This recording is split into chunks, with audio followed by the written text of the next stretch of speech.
Je veux ajouter ma foi à la vôtre pour un certain nombre de choses ce matin et ou ce soir, ou quand vous regardez ce service. Je veux ajouter ma foi à votre foi pour le salut de votre famille, pour la bénédiction de la provision de Dieu dans votre vie, pour la santé et la guérison, pour que cette année ne soit pas seulement la meilleure de votre vie, la meilleure année que vous ayez jamais vécue, mais qu'elle aille de gloire en gloire, de foi en foi, de victoire en victoire. Je prie juste en ce moment pour que chaque membre du foyer, chaque membre de la famille représenté par ceux qui regardent ici aujourd'hui, connectés ici aujourd'hui. Chacun des membres de notre famille soit sauvé. Chacun des membres de notre famille soit né de nouveau. Un enfant de Dieu venu à la connaissance de Jésus-Christ et de son précieux don gratuit du salut. Je déclare le salut du foyer, le salut de la famille, le retour à Dieu des membres de la famille retardataire au nom de Jésus, les membres de la famille non sauvés, au cœur têtu, sauvés, nés de nouveau, ayant reçu un cœur tendre au nom de Jésus. Je prie pour votre bénédiction, votre provision, la provision de Dieu pour votre vie aujourd'hui aussi, esprit, âme, et corps. Je prie pour la protection de Dieu sur ta vie aujourd'hui. Je prie pour la guérison de votre corps, du sommet de votre tête à la plante de vos pieds. Seigneur, je te remercie pour la bénédiction qui s'étend à tous les aspects de notre vie. Tu as dit que tu désirais que nous soyons prospères et en bonne santé. De même que notre âme prospère, je dis la prospérité de l'âme sur chaque personne et toute la prospérité sur eux et leur famille au nom de Jésus. Amen. Eh bien, je veux revenir là où nous nous sommes arrêtés dimanche dernier. Et nous avons commencé à parler de la négativité qui a envahi notre monde, notre culture et même nos propres vies. Et je veux parler du remède à la négativité, et je vais le donner en un simple mot, la vision. Et je veux parler de vision et d'avoir une vision pour votre vie. Je crois que ce n'est pas seulement important aujourd'hui, c'est important pour le début d'une nouvelle année, le début d'un nouveau business, le début d'une nouvelle entreprise, quoi que ce soit, le début d'une nouvelle famille, avoir une vision est ce qui, je crois, guérit le pouvoir de la négativité dans nos vies. Vous savez, le chapitre 4 des Proverbes dit que le chemin des justes est comme la lumière de l'aurore. C'est vraiment la façon dont Dieu fait les choses. Il brille de plus en plus jusqu'au jour complet. Si vous pouviez adopter cette vision et cette attente de la manière dont Dieu fait les choses dans votre vie, Dieu veut que votre lumière brille de plus en plus, que votre chemin brille de plus en plus. Cela signifie que là où il y a de l'obscurité, il y a de l'aveuglement, là où il y a de l'obscurité, vous ne savez pas où aller. Vous n'êtes pas sûr du bon chemin ou de la bonne direction. Dieu veut donc que nous fassions d'un chemin qui devient de plus en plus lumineux. Une vie qui devient de plus en plus brillante. Si vous pensez à la façon dont Dieu fait les choses, il est dit dans le 2 Corinthiens, chapitre 3, verset 18, « Et nous tous, le visage dévoilé. » J'aime ce verset. En contemplant la gloire du Seigneur, nous sommes transformés en la même image, d'un degré de gloire à un autre. N'est-ce pas étonnant que Dieu dise qu'il nous fait passer d'un degré de gloire à un autre, d'une phase à une autre, du bien au bien, du mal au bien, de la maladie à la santé. Pensez à la façon dont Dieu fait les choses. Il nous fait passer de l'ancienne alliance à la nouvelle alliance, du sang des os au sang de l'agneau. Il nous fait passer de la malédiction il nous fait passer de la maladie à la guérison. Il nous fait passer du statut de perdu à celui de retrouvé, de la condamnation au salut, de coupable à non coupable. Dieu est tellement doué pour nous faire passer d'un point à un autre, à un niveau supérieur, à un endroit plus profond, à une vie plus réussie, plus prospère, plus abondante. Dieu ne cesse de s'améliorer et nos vies, je crois que lorsqu'elles sont entre les mains de Dieu, elles s'améliorent de plus en plus. Avec Dieu, votre vie ne peut que s'améliorer. Avec Dieu, votre vie ne peut que s'améliorer.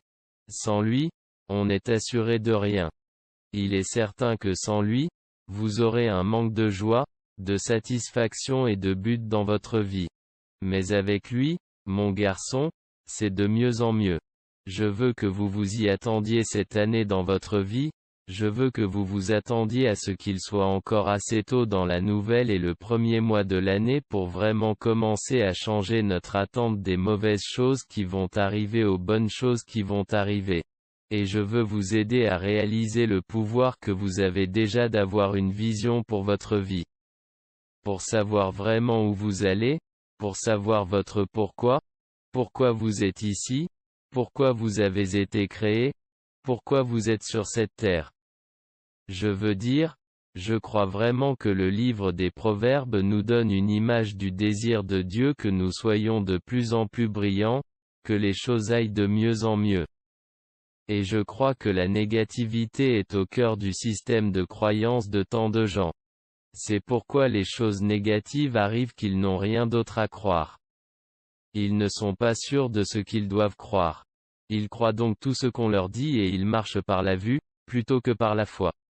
Mais nous sommes des gens qui sont appelés à marcher par la foi, et non par la vue, et à avoir une vision pour nos vies, à avoir un but dans nos vies, à vivre dans un but, à avoir une raison pour laquelle nous faisons les choses que nous faisons, pourquoi nous sommes sur cette. Je pense que Proverbe 29, 18 est une grande écriture fondamentale pour notre année où il n'y a pas de vision. Il dit dans Proverbe 29, 18 dans la Bible King James, là où il n'y a pas de vision, le peuple périt. Là où il n'y a pas de vision, le peuple périt. Ce n'est pas une bonne chose. Nous ne voulons pas périr, mais d'autres traductions, la nouvelle norme américaine dit qu'il n'y a pas de vision. Le peuple est déchaîné. Ils n'ont rien qui les gouverne. Rien qui les guide, rien qui canalise leur énergie et canalise leur pouvoir. Donc leur pouvoir est juste, déversé partout. J'aime aussi ce que dit la nouvelle traduction vivante.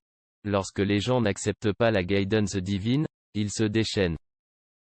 Ils sont sauvages. C'est être comme un animal. Dieu nous a appelés à nous.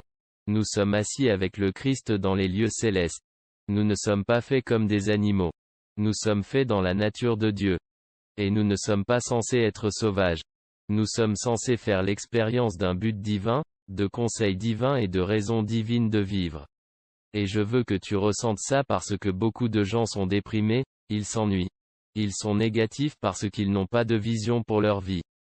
Et je veux vous aider à découvrir la vision et le but de Dieu pour votre vie.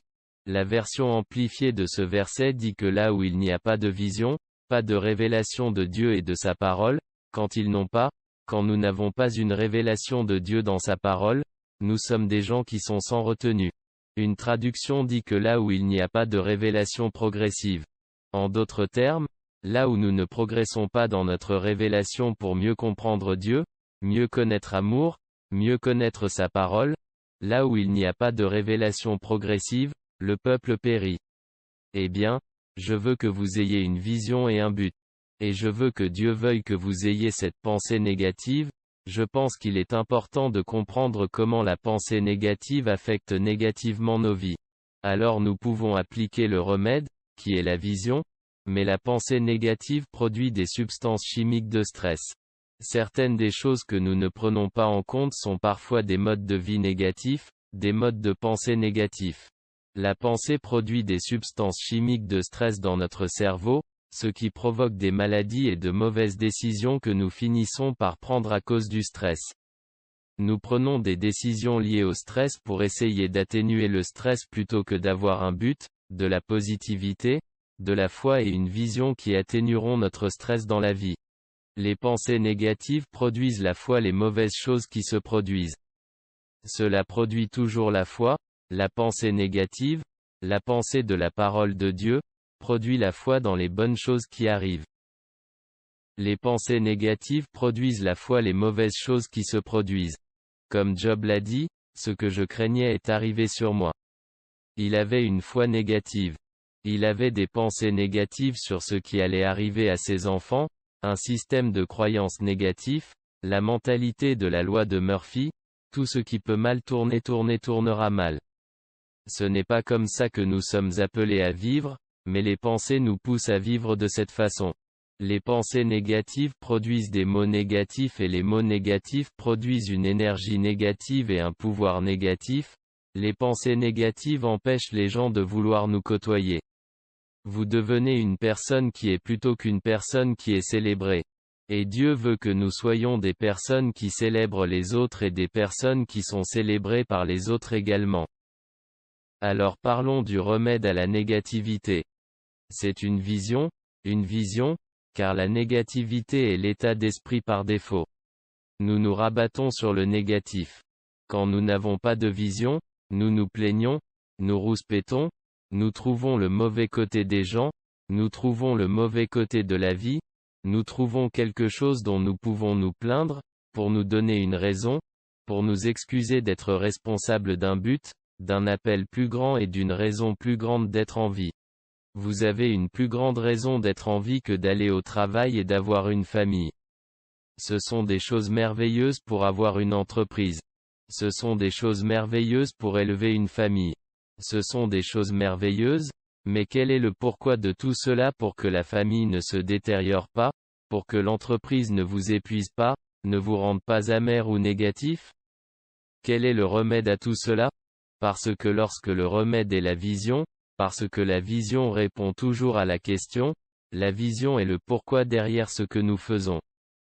Par exemple, Dieu nous bénit. C'est un fait, c'est une promesse de Dieu, mais pourquoi il nous bénit pour être une bénédiction? Le chapitre 12 de la Genèse nous dit qu'il nous sauve par sa grâce. C'est une autre promesse de la plus grande promesse de toutes, nous sommes sauvés par la grâce. Mais Éphésiens 2 dit que nous sommes sauvés par la grâce, créés en Jésus-Christ pour les bonnes œuvres. Nous ne sommes pas créés, nous ne sommes pas sauvés par nos bonnes œuvres, mais nous sauvés par la grâce, par la foi. Et Dieu nous a créés pour les bonnes œuvres. Dieu nous a créés pour que nous soyons ses chefs d'œuvre dans ce monde et pour que nous affichions sa bonté et sa gentillesse dans son amour, pour que nous en soyons un exemple dans un canal où la bonté et la grâce de Dieu coulent à travers nous et où son amour coule à travers nous. Vous voyez, il y a toujours un but derrière la bénédiction. Dieu nous bénit pour être une bénédiction. Il nous sauve pour de bonnes choses, afin d'accomplir de bonnes choses pour sa gloire. Il nous transforme de l'intérieur vers l'extérieur afin que nous puissions marcher dans sa volonté pour nos vies, afin que nous puissions expérimenter sa volonté pour nous. Nous ne renouvelons pas simplement nos esprits pour que nous pensions mieux. Nous renouvelons nos esprits afin de pouvoir commencer à vivre le rêve de Dieu pour nos vies, le plan de Dieu pour nos vies. Le destin de Dieu pour nos vies. Tu ne veux pas ça? Je vous dis que la vision fera en sorte de briser le pouvoir de l'ennui dans votre vie. Elle va briser le pouvoir de la négativité dans la vision brisera le pouvoir de la dépression dans votre vie. La vision brisera le pouvoir de la distraction. La vision brisera le pouvoir de la peur dans votre vie. Parce que lorsque vous avez une vision, vous ignorez vos peurs et vous allez dans la direction de cette vision pour votre vie. Je vais partager avec vous ce que je recommande comme étant les premières étapes de cette vision pour votre vie. Si vous n'avez pas déjà ces choses, mais la vision brise le pouvoir de votre passé. Lorsque vous avez une vision de où vous allez dans votre présent et dans votre futur, le passé ne vous hante plus, il ne vous confine plus, il ne vous définit plus. La vision se brise. Le pouvoir de la dépendance. Je crois vraiment que beaucoup de gens qui luttent contre la dépendance, j'étais quelqu'un qui luttait contre de nombreuses dépendances, et j'ai trouvé cette vision, avoir une vision pour ma vie. Cela a brisé ma dépendance aux choses qui étaient, que j'utilisais pour trouver l'épanouissement, parce que la vision est vraiment d'avoir une vision pour votre vie et où vous allez et où vous vous dirigez dans la vie, c'est un élixir puissant. C'est un remède puissant. C'est un cocktail puissant, si vous voulez, mais il n'y a pas de gueule de bois. Il n'y a pas d'effet secondaire à avoir une vision pour sa vie. Quand vous comprenez la raison, le derrière les ruptures de vision, le pouvoir du manque et de l'insuffisance. Et si nous pouvions saisir ça, vous savez, là où il y a une vision, il y a une provision. Beaucoup de gens veulent juste plus d'argent ou plus de succès, pour se sentir mieux dans leur peau ou plus en sécurité dans la vie. Mais le but de Dieu pour l'argent, et le dessein de Dieu en matière de réussite est bien plus grand que notre sécurité, bien plus grand que le fait que nous nous sentions en sécurité ou bien dans notre peau. La vision de Dieu pour l'argent et le succès est de financer la vision. Le but de Dieu pour pour la provision et d'allumer et de donner du pouvoir et d'être le moteur pour apporter la vision. La vision de passer des moyens de provision pour la vision, non.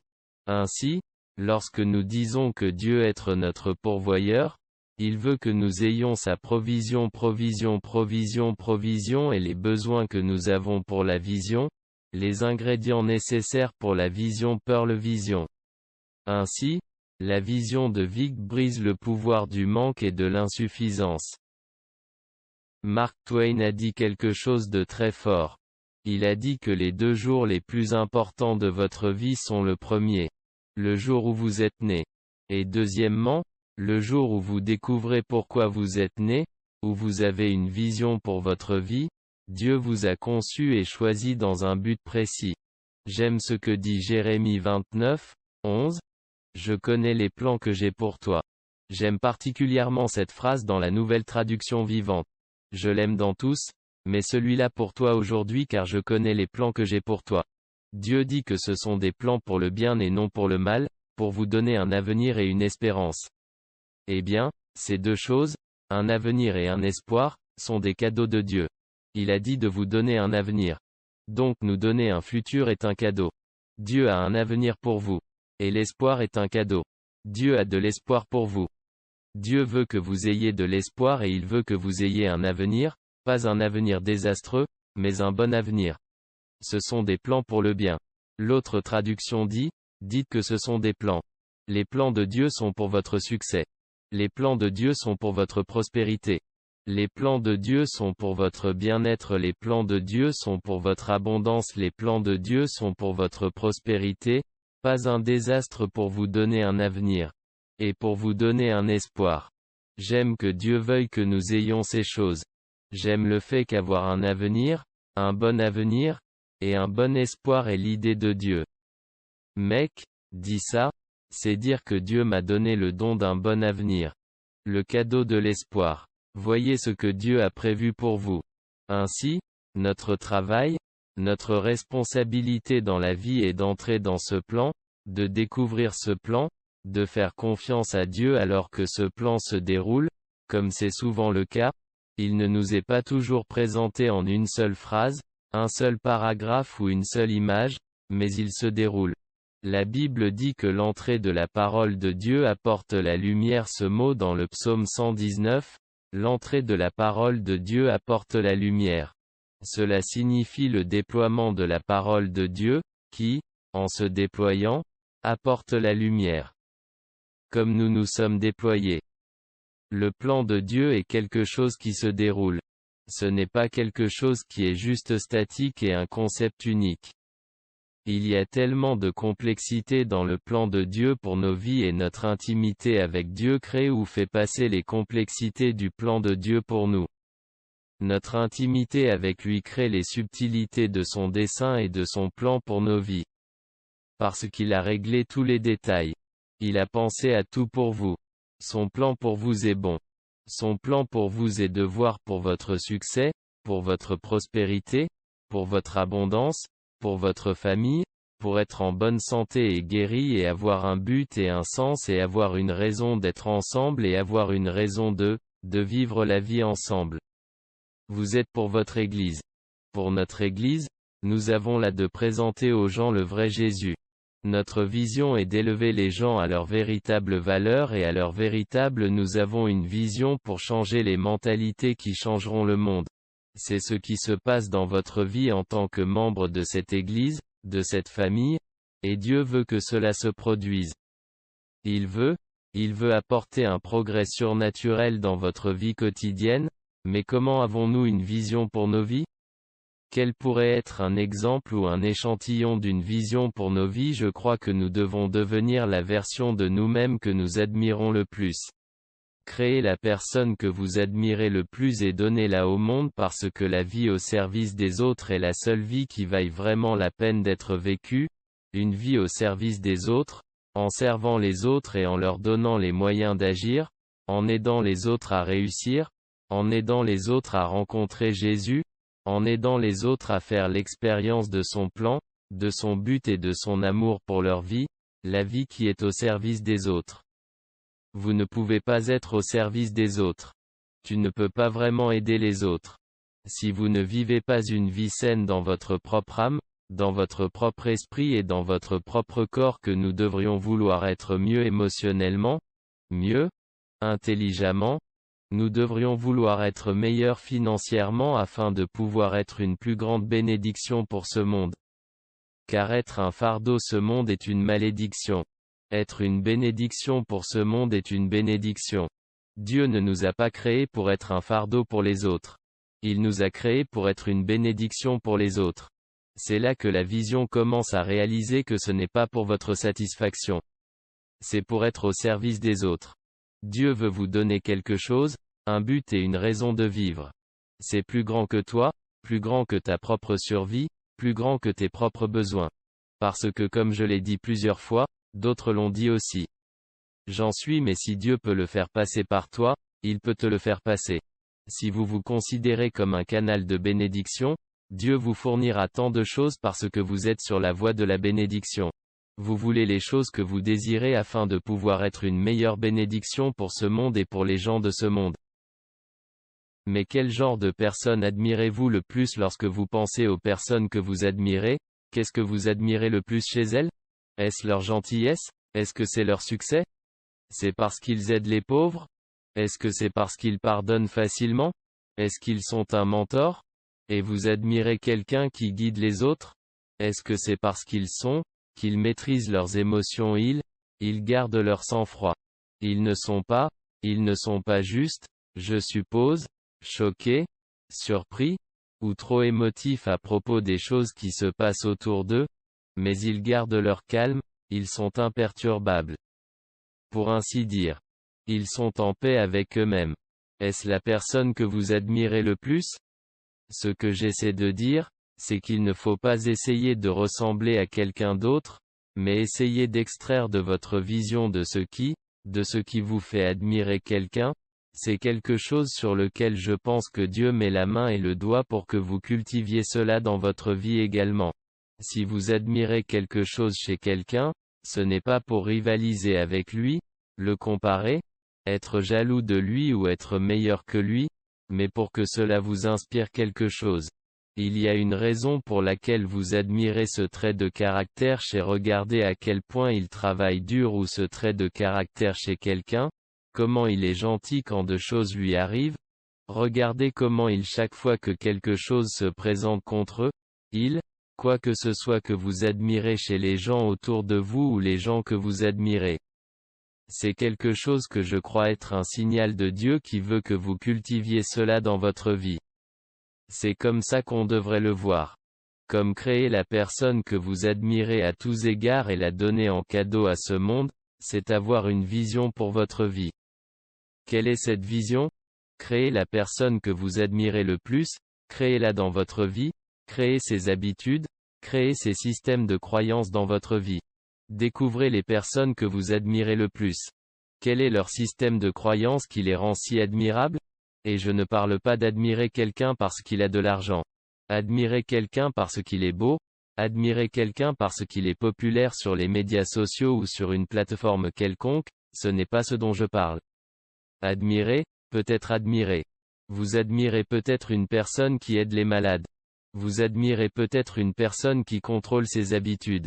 Peut-être admirez-vous une personne qui prend d'elle et qui se discipline d'une manière que vous n'avez pas pu ou voulu faire ou que vous avez cru que vous n'aviez pas la discipline nécessaire pour le faire. C'est un mensonge du diable aussi, parler d'avoir une vision pour sa vie. Qu'admirez-vous le plus chez une personne? Qu'est-ce que vous désirez le plus chez une personne? Je pense que c'est un signal qui vous indique le type de culture que vous devez donner à votre propre âme, à votre propre vie. Peut-être que c'est la gentillesse. C'est aider les pauvres. C'est peut-être une personne qui est une bénédiction et qui apporte la bénédiction aux autres. C'est le début de votre vision? Qu'est-ce que vous admirez? Qu'est-ce que vous désirez? Et voici comment marcher dans cette voie. Voici comment. J'ai quelques étapes ici qui vous amèneront à expérimenter cette vision, à découvrir cette vision pour votre vie. Premièrement, Je veux vous encourager à partir d'aujourd'hui avec ceci. Demandez à Dieu de vous donner les désirs de votre cœur. Dans le psaume 37, verset 4, la Bible dit, « Faites vos délices dans le Seigneur, et il te donnera les désirs de ton cœur. » Une traduction dit qu'il vous donnera les désirs et les requêtes de votre cœur. Dieu vous donnera les désirs. Ce que vous admirez chez quelqu'un, par exemple, j'admire cette personne en particulier parce qu'elle utilise sa richesse pour aider les autres et leur donner du pouvoir. Elle utilise sa richesse pour donner du pouvoir aux gens, pour réussir et créer des entreprises ou quelque chose comme ça, où elle donne à des organisations caritatives et a tellement d'argent ou de succès qu'elle est capable de donner son temps, son énergie et ses finances à des choses bienveillantes, à de grandes missions et à de grandes choses qui aident les pauvres, qui aident ceux qui souffrent ou qui sont privés de leurs droits. Peut-être que c'est quelqu'un que vous admirez. La plupart, quelqu'un comme ça qui utilise sa plateforme de succès pour vraiment et réellement en tirer profit, c'est une bénédiction et un bénéfice pour l'humanité. Je crois que si vous remarquez quelqu'un que vous aimeriez pouvoir faire quelque chose comme ça dans votre vie, c'est un désir dans votre cœur.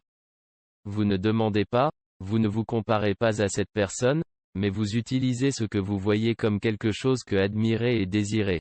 Et donc mon encouragement à vous est de demander à Dieu de vous donner les désirs, pas seulement de vous donner la chose que vous désirez maintenant, mais de vous donner les bons désirs aussi.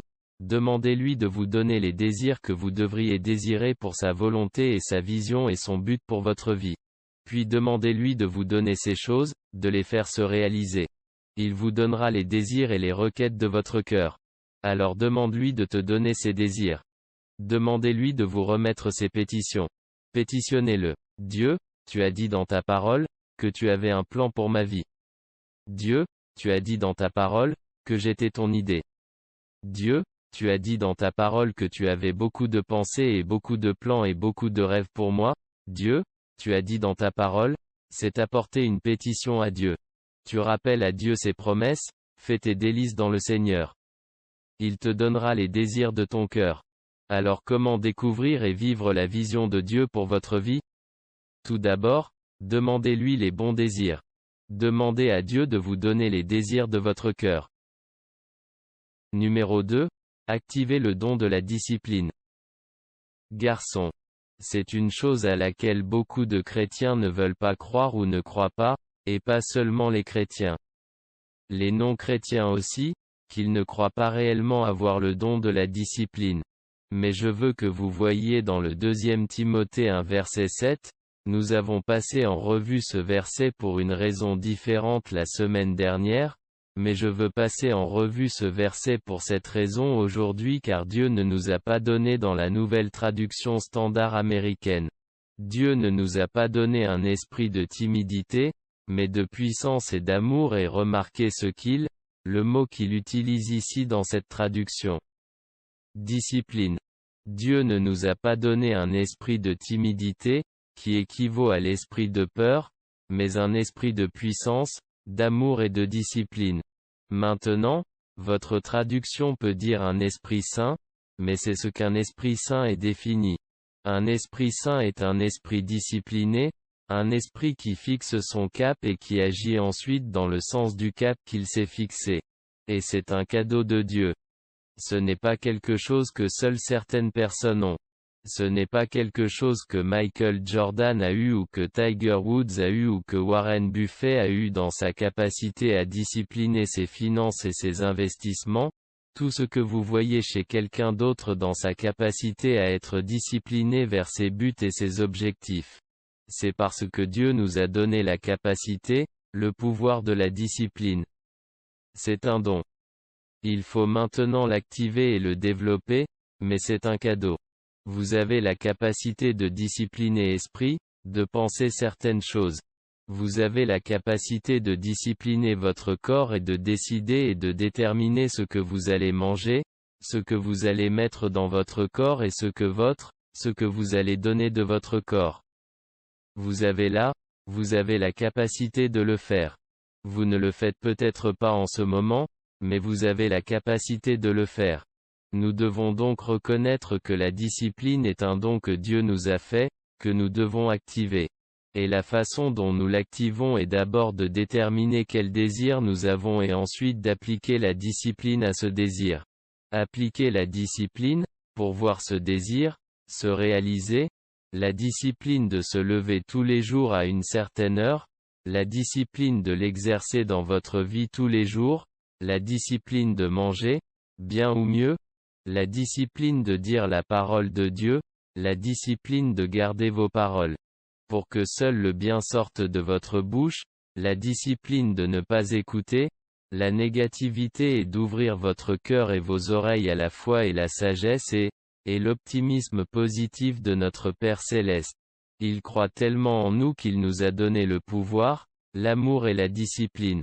Ce don vous a été donné et vous l'activez en faisant des pas vers le désir de votre cœur. Le désir que tu as demandé à Dieu et que tu reconnais. C'est ce que j'admire. C'est ce que je désire. Et c'est ce que je veux créer dans ma propre vie. Je veux créer cette entreprise dans ma vie. Je veux créer cette famille dans ma vie. Je veux que ma famille renaisse dans un sens où nous étions juste sans but dans nos vies. Mais maintenant, je veux que famille ait une vision et un but. Comme si tu pouvais recommencer avec une nouvelle vision pour ta famille. Vous n'avez pas besoin de recommencer à zéro avec une nouvelle famille. Prenez celle que vous avez et vous pouvez transformer cette famille en une famille qui accomplit ensemble le dessein de Dieu, la destinée de Dieu et la volonté de Dieu dans votre vie et dans leur vie. Donc numéro 1, demandez à Dieu, comment expérimentez-vous la vision de Dieu pour votre vie? Demandez-lui de vous donner les bons, demande-lui les désirs de ton cœur. Numéro 2, activez le don de la discipline. Le numéro 3 est vraiment lié au numéro 2, rejetez le mensonge selon lequel vous n'êtes pas discipliné. Rejetez le mensonge selon lequel vous n'êtes pas assez entreprenant. Rejetez le mensonge qui dit que vous n'êtes pas assez discipliné. Tu n'es pas assez pieux. Tu n'es pas assez intelligent. Vous n'êtes pas assez joli. Vous n'êtes pas assez riche. Rejetez ces mensonges qui vous disent que vous n'êtes pas assez. Rejetez ces mensonges vous disent que vous n'avez pas ce qu'il faut. Rejetez ces mensonges qui vous que vous n'avez pas de vision. Vous n'avez pas de but. C'est un mensonge. Et si tu veux expérimenter la vision de Dieu pour ta vie, rejette les mensonges qui te disent que tu n'es pas bon, rejette les mensonges qui te disent que tu n'es pas assez, rejette les mensonges qui te disent que tu n'as pas assez. Parce que vous avez assez pour commencer. Vous n'avez peut-être pas tout à finir, mais vous avez assez pour commencer. Commencez un budget. Commencez une nouvelle routine pour votre santé physique. Commencez un nouveau régime en mangeant des aliments sains et équilibrés que vous apprécierez. Et qui peuvent vous rendre en bonne santé. Prenez l'habitude d'avoir une attitude positive. Prenez l'habitude d'une entreprise prospère en commençant par vouloir aider les autres et les servir, car vous ne réussirez jamais dans les affaires en désirant de l'argent. Vous allez réussir dans les affaires désirant servir les autres parce que le plus grand succès est le plus grand modèle, le modèle d'affaires de l'unité dans l'univers est le modèle de Jésus, où il a dit que le plus grand parmi vous est le serviteur de tous. Garçon. Il y a tellement d'autres choses que j'aimerais partager avec vous, mais je vais vous donner cette dernière. Et c'est d'aller un peu de l'avant. Avancez un peu. Dans le jardin de Gethsémane, Jésus a été tenté d'abandonner son destin pour accomplir la volonté de Dieu pour sa vie.